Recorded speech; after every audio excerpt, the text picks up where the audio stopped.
नमस्कार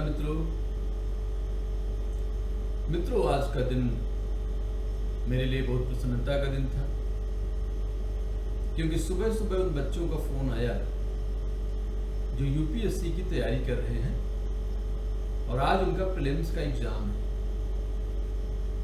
उनसे काफी बात हुई और समय समय पर वो मुझसे बात करते रहते हैं। मैं उन्हें मार्गदर्शन देता हूँ, प्रोत्साहित करता हूँ और उनसे बहुत कुछ सीखने को मिलता है। भारतीय प्रशासनिक सेवा भारत की सबसे गौरवपूर्ण सेवा है और उसकी परीक्षा देना, उसमें अपीयर होने के बारे में सोचना ही रोमांचित कर देता है, गौरवान्वित कर देता है, उत्साहित कर देता है। तो ये मेरा सौभाग्य है कि ऐसे बच्चे मेरे पास आते हैं और हर वर्ष कुछ बच्चे उसमें प्रवेश पाकर, परीक्षा में पास होकर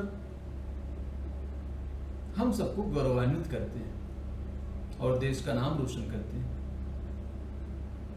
तो आज मैं उनसे पूछ रहा था कि भाई ये भारतीय प्रशासनिक सेवा का मतलब क्या है, आईएएस का मतलब क्या है। तो उन्होंने बताया कि देखिए, इंडियन एडमिनिस्ट्रेटिव सर्विसेज या भारतीय प्रशासनिक सेवा, ये इसका मतलब है। मैंने कहा एक मतलब और है, ये तो मतलब है ही, कागजों में, पेपर्स में सरकार ने, आपने यही मतलब समझा इसका, लेकिन एक मतलब और है और उसे समझकर एग्जाम देने जाओ तो शायद और अच्छी तरीके से परफॉर्मेंस कर पाओगे। तो मैंने कहा आईएएस का मतलब है ईश्वर आपके साथ है। आईएएस यानी ईश्वर आपके साथ है। तो निश्चित रूप से बिना ईश्वर के साथ के, बिना ईश्वर की कृपा के, बिना आपके माता पिता की कृपा के, बिना गुरुओं की कृपा के और बिना आपके पूर्वजों की कृपा के ये संभव ही नहीं है। कोई कितनी भी मेहनत कर ले, लेकिन ये सारा समीकरण जब तक नहीं बनेगा तब तक ऐसी सेवाओं में, और ये सही भी है, आईएएस एक राजा की तरह होता है और ईश्वर के बहुत करीब होता है। ईश्वर का मतलब क्या है? ईश्वर का अगर हम एक मूर्ति के रूप में न देखें तो वो सत्य के रूप में है, संवेदना के रूप में है, करुणा के रूप में है, उदारता के रूप में है और न्याय के रूप में है। और यही तो आपको करना है। तो जिस दिन आप इस चीज को समझ जाएंगे कि ईश्वर आपके साथ है, उस दिन आप बहुत सही तरीके से अपना काम करेंगे और बेहतर परफॉर्मेंस करेंगे, क्योंकि ईश्वर ने ही आपको चुना है और ईश्वर ने आपके माध्यम से, ईश्वर ही वो काम कर रहा है, चाहे वो न्याय का हो, चाहे प्रशासन का हो, चाहे उदारता का हो, ये सारे ईश्वर के गुण हैं। और ये मैं नहीं कह रहा हूं, ये श्रीमद् भगवद गीता में भगवान श्री कृष्ण ने कहा है। अगर आप 10वें अध्याय में पढ़ें, नराणाम च नराधिपम, मनुष्यों में मैं राजा हूं। तो उस राजा का सम्मान बनाए रखने के लिए, उस ईश्वर का सम्मान बनाए रखने के लिए जिसके आप प्रतिनिधि बनाए गए हैं, जब भी मन में कोई भय आए, लोभ आए, जब भी आप विचलित होने लगे अपने कर्तव्य मार्ग से, तो याद करिएगा कि किस तरह की कृपा आप पर की गई है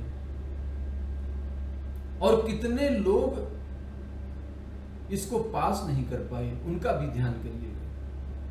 तब आपको अपने गौरव का भान होगा, आप स्वयं को जान पाएंगे। और जब स्वयं को ठीक तरीके से जानेंगे, आप कौन हैं, ये कौन सा पद है, ईश्वर आपके साथ है, तभी आप सही तरीके से न्याय कर पाएंगे। तो जब भी आपके यहां जिस परमात्मा ने आपको ये पद दे दिया, ये गौरव दे दिया, जब आप अपनी सीट पर बैठ जाएं, तो सदैव अनुग्रहित रहिएगा उस परमपिता परमेश्वर के, जिन्होंने इतना भरोसा किया आप पे, और वो रोज परीक्षा लेने आएगा। वो सत्यनारायण, वो आपके सत्य की रोज परीक्षा लेगा। और कभी दरिद्र नारायण बन के आएगा, आपके दरवाजे में बैठ के रोएगा। वो फटे पुराने कपड़े, जिसके पैरों में जूते नहीं हैं, जो धूल से भरा हुआ है, भूखा है, और जिसके साथ अन्याय हुआ है, अपराध हुआ है, कुछ अनुचित हुआ है, वो जब सत्य की खोज में जाता है, न्याय की खोज में जाता है, जब पहला विचार उसके मन में आता है कि मुझे न्याय कहां मिलेगा,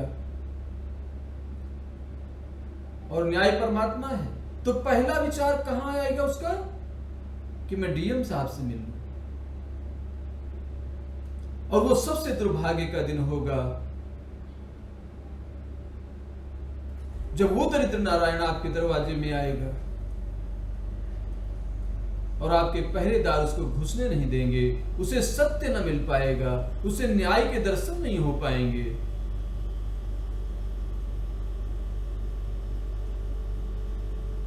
वो दुखी लौटेगा, मायूस लौटेगा। और तब बड़ा कष्ट होगा उस परमात्मा को, उस सत्य को, उस सत्यनारायण को, कि इस पर भरोसा किया मैंने।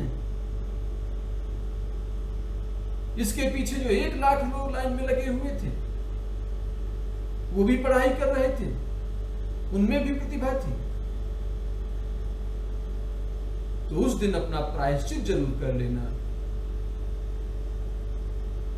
और जब भी आपके अंदर कोई लोभ आ जाएगा, भय आ जाएगा, तो समझना परमात्मा ने दूरी बना ली है। और किसी ऐसे प्रलोभन में मत फंस जाना, क्योंकि पद हमेशा के लिए नहीं है। और अंततः आपको सुकून की जिंदगी जीनी है रिटायरमेंट के बाद, तो अपने कर्तव्य पर, अपने अधिकार पर हमेशा विचार करते रहना, अपने बुद्धि और विवेक को हमेशा खोल कर रखना, और सदैव याद रखना